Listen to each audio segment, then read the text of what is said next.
Now this is for BA semester 2 macroeconomics. Already I have completed 3 units. Now today I am discussing fourth unit important questions. So let's see the question. First question is define money and explain its functions. Definition of money. Money is a universally accepted medium of exchange that facilitates the sales and purchase of goods and services. What is money?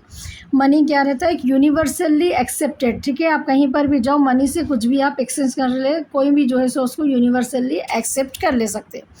तो money money universally accepted चीज़ है ये एक, and एक medium of exchange है। दो चीज़ आपको यहाँ पर माइंड में रखना है, यूनिवर्सली एक्सेप्टेड है मनी और मीडियम ऑफ एक्सचेंज है जो जिसके ज़रिए से हम sales and purchase of goods and service कर सकते। It's clear no definition? Money is universally accepted medium of exchange that facilitates the sale and purchase of goods and services. It is a social institution developed to eliminate the limitation of the barter system. Previously, the development of money barter system was there. That means the goods will be exchanged for the goods. ठीक है, barter system में क्या रहता था? Goods goods के लिए exchange होते थे, तो उसके कुछ लिमिटेशंस थे, वैसा करने से जो सो सही आइडेंटिटी नहीं हो रही थी। Then this development of money has taken place such as lack of common measure. ठीक है, अब किसी को जो है सो राइस होने का है इन एक्सचेंज ऑफ शुगर, तो वहाँ पर जो है so the amount which is produce for the sugar and the amount which is produce for the rice it is different, तो इसलिए कॉमन मेजर करना वैल्यू को बहुत डिफ़िकल्ट हो जा रहा था। Such as lack of common measures of value and the difficulty of storing wealth. Economics define money as any thing that is generally accepted. Money thing जो भी जनरली एक्सेप्टेड रहती as a means of payment के लिए and store of value, और उसकी जो है सो store करके हम रख सकते हैं, स्टोर ऑफ वैल्यू रहता वो। Next, according to professor Walker, money is what money does. Money means what money does. Just a simple definition is given by the Professor Walker, is that money is what money does. This implies that anything serving the function of money, whether coins, paper, notes जो रहते हैं और digital form, can be classified as money. तो according to him money is what money में उन्होंने बोल रहे हैं कि यहाँ पर फंक्शन ऑफ मनी जो भी रहता, चाहे वो कॉइन के फॉर्म में रहे तो पेपर के या डिजिटल फॉर्म के, can be classified as money. Now next we will see the characteristics of money. Durability. Money must withstand repeated use without wearing out, तो इसकी क्या है? ड्यूरेबिलिटी रहती है. Money can be repeatedly we can use it without wearing out. Next, divisibility. It should be divisible into smaller units for transactions of varying values. So divisibility रहती है, that means 500 rupees note will be there, 100 rupees, 10 rupees, like that. Coins also, so it should be divisible into smaller units for the transactions of varying values. Next, profitability. It must be easy to carry and transfer. Portability, sorry, not profitability. The third characteristics of money is portability. Portability means it must be easy to carry and transfer. Uniformity. Units of money should be identical and consistent in value. Uniformity रहती है, जो भी units रहते हैं money के should be identical रहते हैं and consistent in value. Next we have acceptability. Every one man accept money for goods and services. इसका एक नेचर रहता मनी का कि ये एक्सेप्टेबल रहता. एवरी वन जो भी गुड्स और सर्विस को इन एक्सचेंज कर रहे हैं वो लोग जो है सो इसको आराम से जो है सो एक्सेप्ट कर लेते हैं. दैट्स वाई मनी का नेचर क्या है? एक्सेप्टेबल है.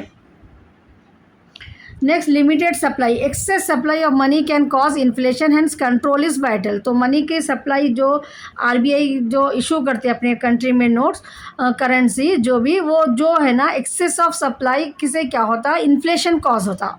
इसलिए कंट्रोल करने के लिए लिमिटेड सप्लाई उसके लिए कंपलसरी है. Now next we will see the functions of money. Money performs several crucial means important functions in a modern economy, which can be classified into 4 major categories. The functions of money is classified into 4 major categories. That is primary function of money, secondary function of money, next contingent and other functions. So these are the 4 functions of money is classified. First we will discuss primary functions of money. Medium of एक primary function, main function पहले उसका क्या है primary function में, medium of exchange, the most essential function of money. Medium of exchange ये एक बहुत essential function है मनी का, जिससे हम एक्सचेंज कर सकते हैं मनी को for the goods and services. Eliminate the need for A double coincidence of bonds in A barter system. Barter system में क्या हो जाता था, डबल कोइंसिडेंस ऑफ बॉन्ड्स हो जाता था, उसको एलिमिनेट करने के लिए यहाँ पर अपने को मनी यूटिलाइज करते हैं हम। Facilitates trade by enabling the purchase of goods and services using money. Trade के लिए भी है, बहुत काम के लिए है, जिसके ज़रिए से हम गुड्स एंड सर्विसेज को मनी के एक्सचेंज करके जो है सो आराम से ख़रीद सकते हैं और बेच भी सकते हैं। Next, measure of value, unit of account acts as a common standard for value goods and services. That means measure कर सकते हैं हम, ठीक है। जैसा कि हम कॉलेज की फ़ीस दे रहे हैं तो वहाँ पर अपन स्टैंडर्ड उसकी जो है सो, और गुड्स के लिए, ठीक है, 1 kg के लिए इतना, 10 kg के लिए इतना मनी। कोई डॉक्टर की सर्विस, लॉयर की सर्विस को हम यहाँ पर क्या है स्टैंडर्ड वैल्यू को दे सकते हैं हम। तो it is easy to measure the value of goods and services. अपन मनी में कन्वर्ट कर रहे ना, तो यहाँ पर अपने गुड्स और सर्विसेज की वैल्यू को हम आराम से जो है सो मेजर कर सकते हैं। Helps in comparing the value in of diverse term. Example, a chair cost ₹500 and A table cost is ₹। तो डाइवर्स आइटम्स का जो है सो यहाँ पर हम कंपैरिजन भी कर सकते हैं मनी, मतलब with the help of this money value, money को हम मेजर कर सक रहे हैं। इसी की वजह से हम जो है सो कंपैरिजन करना भी अपने के लिए ईजी हो जाता। ये प्राइमरी फंक्शंस थे। Now will see the secondary functions of money. Store of value, money can be saved and use in the future, ठीक है। मनी इसकी वैल्यू स्टोर, मतलब अपन 5 years के बाद तक भी अगर आप रखें तो आराम से जो है सो उसको फिर फ्यूचर में हम उसको यूटिलाइज कर सकते हैं। तो स्टोर ऑफ वैल्यू है ये। मनी कैन बी सेव कर सकते हैं हम एंड उसको यूज़ कर सकते हैं फ्यूचर में। Unlike perishable goods, money retains value over time जो सब्जेक्ट टू इन्फ्लेशन। तो यहाँ पर पेरिशेबल गुड्स जैसा हम मतलब स्टोर नहीं कर सकते ना, जैसा कि milk, vegetables, this are come under the perishable goods. So the goods which can not be store for a longer period of time these are called as perishable goods. So money is not like that. Money we can retains the value over the time. Next, standard of deferred payments enables credit transactions also. Money serve as a standard for future payments, crucial in contracts, loans and salaries. So standard of deferred payment भी है ये, credit transaction के लिए enable है ये। Next, transfer of value, money facilitates the transfer of wealth from one person to another. Transfer है मतलब करने का इसके अंदर कैरेक्टरिस्टिक्स है, ये फंक्शन है ये। ट्रांसफ़र ऑफ वैल्यू, मनी से जो है सो ट्रांसफ़र कर सकते हैं हम wealth from one person to another and from one place to another place also we can transfer the money. It has a transfer of value. For example, online banking, physical transfer, cash transfer हम जो कर रहे हैं from one place to another place and from one person to another person. Next, third function of money is contingent functions of money. Basis of credit, the entire credit system depends on money, ठीक है। Basis of credit, the entire system जो है ना depends on money. Money के ऊपर ही contingent function में आता है ये कि हम यहाँ पर जो credit system goods by the bought and sold करते हैं अपन on credit basis, entire system वो मनी के ऊपर ही डिपेंड रहता। Banks create credit on the basis of deposited money. Next, distribution of national income, money helps distribute income among the factors of production. Money के through ही हम जो है सो अमाउंट को अपने डिस्ट्रीब्यूट करते हैं, लैंड, लेबर, कैपिटल और एंटरप्राइज। तो land will get the rent, तो मनी के फॉर्म में अपन लैंड को रेंट देते हैं, लेबर को जो है सो रेंट, कैपिटल को जो है सो हम प्रॉफिट देते हैं, ठीक है। So like that money helps in distribute income among factors of production. जो 4 फैक्टर्स ऑफ प्रोडक्शन है अपने को, हम जो है सो उसको यहाँ पर लेबर को जो हम वेजेस देते हैं मनी के फॉर्म में देते हैं, कैपिटल पे हम इंटरेस्ट देते हैं, ठीक है। एंटरप्राइजेस को प्रॉफिट मिलता। तो ये फैक्टर्स ऑफ प्रोडक्शन में जो भी डिस्ट्रीब्यूशन होता नेशनल इनकम का, वो जो है सो मनी के थ्रू ही होता। Next, we have maximization of utility. Money allows consumer to make choices freely to maximize satisfaction. So money के थ्रू जो है ना हम एज ए कंज्यूमर जो है सो अपने चॉइसेस को फ्रीली अपन मैक्सिमम सेटिस्फैक्शन जो है सो हम यूटिलाइज़ कर सकते हैं, मनी को यूटिलाइज़ करके हम अचीव कर सकते हैं। Next is for other, last one is we have other function, facilitates capital formation, encourage saving, money के थ्रू ही हम जो है सो सेविंग करते हैं एंड इन्वेस्टमेंट करते हैं by providing A reliable store of value. तो कैपिटल फॉर्मेशन भी होता है, ये कैपिटल फॉर्मेशन भी एक अदर फंक्शंस में आता है मनी के। Influences economic policies, central banks use money supply to control inflation, growth and employment levels. So influences on economic policy भी जो है सो मनी का इफेक्ट होता है, इसलिए ये अदर फंक्शंस में आता। Who will control this, central bank will control the money supply, ठीक है जी, क्योंकि इससे जो है so control inflation, growth, employment levels, ये सब पॉलिसीज़ जो है सो इकोनॉमिक पॉलिसीज़ जो गवर्नमेंट के रहते हैं, सब डिपेंड रहते हैं मनी के ऊपर ही। So in the last we have to write the conclusion, money is the life blood of modern economic system, ठीक है। अपने बॉडी में जैसा ब्लड की जैसा ज़रूरी है, वैसा मॉडर्न इकोनॉमिक सिस्टम के लिए मनी भी लाइफ ब्लड के जैसा काम करता है। इट सिंप्लीफाइज ट्रेड को सपोर्ट करता है, ये क्रेडिट सिस्टम को, पॉलिसी फॉर्मेशन में काम आता है ये, एंड फैसिलिटेट्स इकोनॉमिक डेवलपमेंट के लिए जो है फैसिलिटेट करता है। Understanding the function of money is essential है for grasping broader economic concept को समझना है तो आपको मनी कॉन्सेप्ट समझना ज़रूरी है, such as inflation, interest rate, monetary policy, this all are related with the money only, no. So if you want to understand perfect way the economic you want to learn the macroeconomics, it is there, no. So you have to learn the concept, you have to understand this concept, money concept. This is essential for you to get the proper knowledge in the economics. Now next we have define money, explain various measures of money supply in India. So this is the same definition of money, just I will read out. Money is defined as an asset that is widely accepted as a mean of exchange. Already in the first question we have run that same, you can write it here.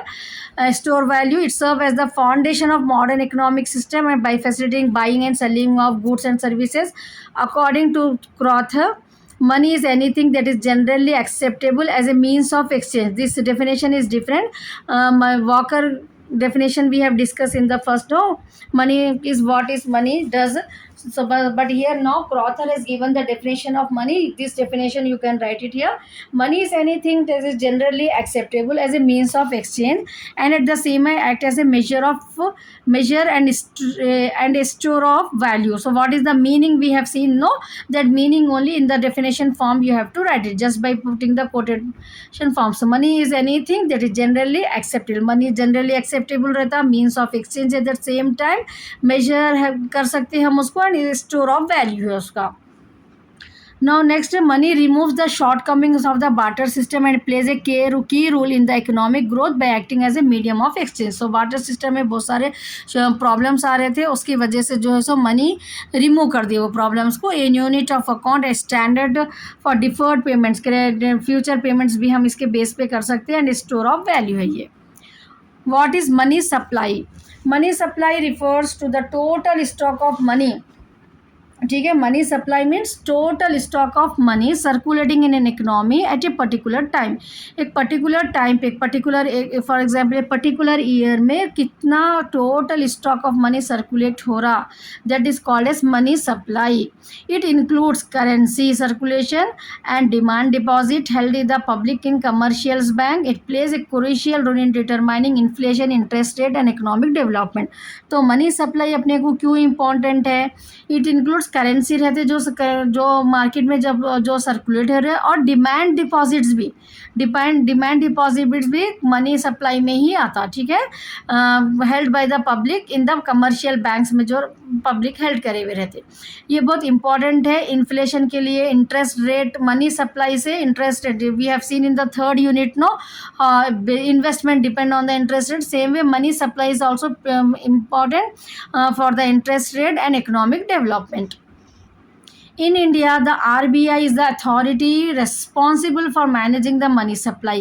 अपने पास India में RBI, reserve bank of India, वही authority है, responsible है वही money supply करने के लिए। RBI measures money supply by using 4 board categories. तो RBI का जो मेजर, मतलब RBI जो मेजर करते हैं मनी सप्लाई को, उसके 4 कैटेगरीज है, M1, M2, M3, M4। This M1, M2, M3, any one you can get it for the short question also. So listen it carefully, this answer often refer to as the monetary aggregates, ठीक है। Offer इसको जो है M1 M2 ये जो broad 4 categories है इसको हम मॉनिटरी एग्रीगेट्स भी बोलते हैं। Now, measure of money supply in India, M1, narrow money. M1 is considered the most liquid form of money and includes the following components. मतलब liquid form means any time, मतलब within a short period of time. M1 is considered as the most liquid form of money, ऐसी money जो बिल्कुल liquid form में रहती है and include the following components, currency with the public, अपने पास जो रोज नोट है रेडी रहती है अपने पास, that comes under the M1, currency with the public, all notes and coins held by the public excluding cash with bank, excluding cash जो अपना बैंक में रहता है उसको छोड़ के, ठीक है। एनी टाइम जस्ट आपको पैसे कोई पूछते कि आपके पॉकेट में रहना, आपके अलमीरा में रहना, उसको हम जो है सो M1 डिनोट करते हैं, ठीक है। जो बैंक में रहता है उसको हम M1 नहीं डिनोट करते। समझ में आ रहा? Liquid means on the spot, you can remember. Money is considered the most liquid form, on the spot अपने को मनी मिल जाता, उसको हम M1 बोलते हैं। The following components, currency with the public excluding cash with bank. Next, demand deposit with banks, demand deposit that can be withdrawn on demand. Demand deposits किसको बोलते हैं? ऐसे डिमांड डिपॉजिट्स रहते हैं, हम जाके डिमांड करते ही बैंक से हम अमाउंट को जो है सो ले सकते हैं। So deposit that can be withdrawn on demand, ऐसे डिपॉजिट जो हम विड्रॉ कर सकते हैं डिमांड पे, ठीक है। Today I want 1 lakh rupees, so if I have a demand deposit, then I will go to the bank, then I can withdraw the cash 1 lakh rupees. Such as saving and current account balances जो रहते ये भी जो है सो अपने को M1 में आता। समझ में आ रहा ना? M1 कैटेगरी में क्या आते आपको वो याद रखना है। Other deposit with RBI, RBI के पास अगर कुछ डिपॉजिट्स है, includes deposits from institutions like IDBI, NABARD and other financial bodies, अगर RBI के पास कुछ डिपॉजिट्स कर रख रहे सो वो भी M1 में आता। So for M1 we have the formula currency with the public, ठीक है। M1 में क्या क्या आते हैं आप देखिए, आप currency with the public, demand deposit with the banking system, other deposit with the RBI, ये 3 चीज़ों को मिला के अपने को M1 होता, ठीक है ना। No characteristics of M1, highly liquid है, बोले ना अभी अपन, ऑन द स्पॉट अपने को मनी मिल जाता, ये यूज़ फॉर डेली ट्रांजैक्शंस के लिए यूजफुल रहता and serve as a measure of immediate purchasing power रहता अपने को कंट्री में, अपने पास अगर M1 रहा तो। Next M2, it's clear know with the concept, money supply के उसमें समझ में आ रहा है अपने को। 4 categories M1 M2 M3 M4, ये मनी किसको बोलते हैं, कहाँ रहती, ठीक है। M1 में क्या कौन सी मनी आती है, M2 में, M3 में, M4 में, यही कॉन्सेप्ट आपको अगर एक सिंपल फॉर्म में अगर आप पढ़ लिए, कॉलम बना लो आप लोग, M1 M2 M3 M4, M1 में ये पैसे आते हैं, M2 में M3 में। मनी कुछ अपन 4 हिस्सों में क्लासीफाइड कर रहे, टोटल मनी जो भी जो है सो सर्कुलेट हो रही है इकोनॉमी में एट ए पर्टिकुलर टाइम। समझ में आ रहा ना? Next we have M2, M2 is a slightly broader measure, ठीक है।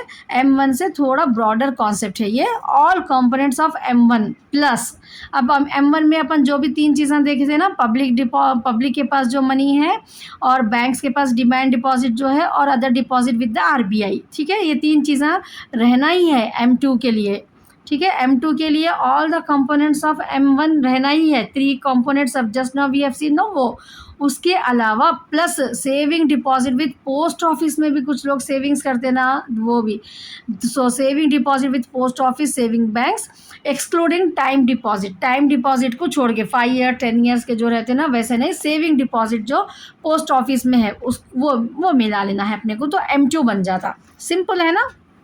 नो तो M1 M2 का फॉर्मूला क्या है अपने को, M1 में आपको वो 3 चीज़ें पूरे लिखना। अगर आपको शॉर्ट में आंसर आ रहा तो M1 के पूरे 3 पॉइंट्स वो लिखने का है आपको, उसमें ऐड करना है फिर plus savings deposit with post office, saving banks. Usages M2 is not frequently use, policy formulation के लिए यूज़ नहीं होता, but is relevant to understand broader liquidity in the financial system. Now next we have M3, M2 समझ में आ गया ना आप लोगों को? Now will move to the M3. M3 is the most commonly used aggregate to measure money supply in India. It is also known as broad money भी बोलते हैं हम। M3 जो है सो कॉमनली यूज एग्रीगेट है ये to measure money supply in India, इसको हम ब्रॉड मनी भी बोलते हैं। इसमें all components of M1 plus M1 के पूरे components plus time deposit with the banking system, ठीक है। टाइम डिपॉजिट जैसा फिक्स डिपॉजिट, रिकरिंग डिपॉजिट जो रहते हैं ना वो, एंड फॉर्मूला इसके लिए क्या है, M3 के लिए M1 plus times deposit with the bank. Now importance reflect the total liquidity available in the economy. इससे अपने को क्या हो रहा, टोटल लिक्विडिटी कितनी अवेलेबल है इकोनॉमी में वो मालूम होता. Most commonly referred by the RBI for monetary policy decisions के लिए M3 का क्या है, जो है सो हेल्पफुल होता है ये आरबीआई को. ठीक है, commonly referred by the RBI, इसको रिफर करके मॉनिटरी पॉलिसी डिसीजंस जो है सो लेते हैं यहाँ पर. Now last one we have M4. M4 is the broadest measure of money supply, includes all components of M3. ठीक है, M3 के components रहना है इसके अंदर, plus total deposit with the post office saving banks excluding national savings. National savings भी जो रहते हैं, saving certificates and similar instruments को एक्सक्लूड करना है इसमें. फॉर्मूला M4 के लिए M3, ठीक है, M3 plus total deposit with the post office saving banks. Usages rarely use in regular policy discussion के लिए यूज होता है ये. M4 कितना है, represent the fullest view of money supply. Economy में पूरा फुल कितना मनी अपनी कंट्री में जो है सो कितना सर्कुलेट हो रहा मनी, वो अपने को फुलेस्ट व्यू मिल जाता है इससे. Now summary table M1. This if you learn, you can easily in your own words you can write the answer of the supply of money. It's so simple. Just if you listen my video and revise it once or twice, you will get the answer. So components you see, M1 currency with public plus demand deposit plus other. Now M2 M1 plus saving deposit plus post office. These only you have to write in the words. Then it will become the answer, full answer for you. M3 if supply of money, just you draw this table, you will get the marks, 4 marks if it is. M3 M1 plus time deposit plus with banks. M4 M3 plus total deposit with post office. Now importance of measuring money supply.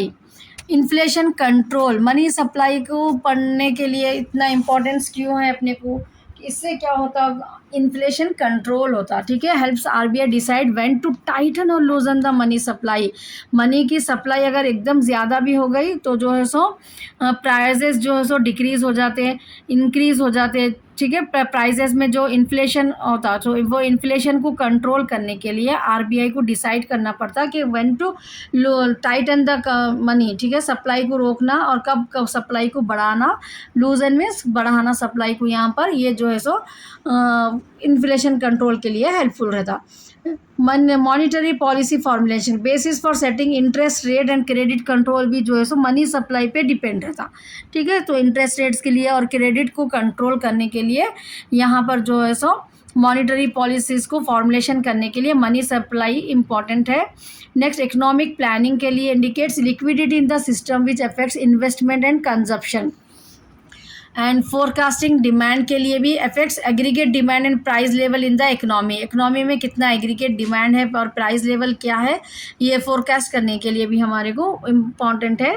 Money के बारे में, हम money supply के बारे में पढ़ना.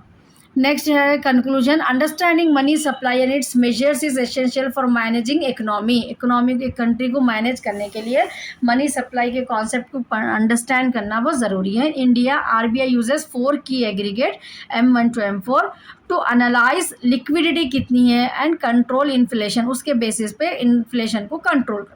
Among this M1 and M3 are the most frequently used है ये. Stable well regulated money supply helps maintain economic growth. M1 और M3 जो है ना, ये दो कॉन्सेप्ट बहुत स्टेबल कॉन्सेप्ट है ये, जो रूल्स एंड रेगुलेशंस को फॉर्मुलेट करने के लिए आरबीआई को हेल्पफुल रहते हैं. Economic growth, price stability and financial discipline maintain रहता है ये M1 और M3 से. So with this I have completed 2 topics today regarding the money.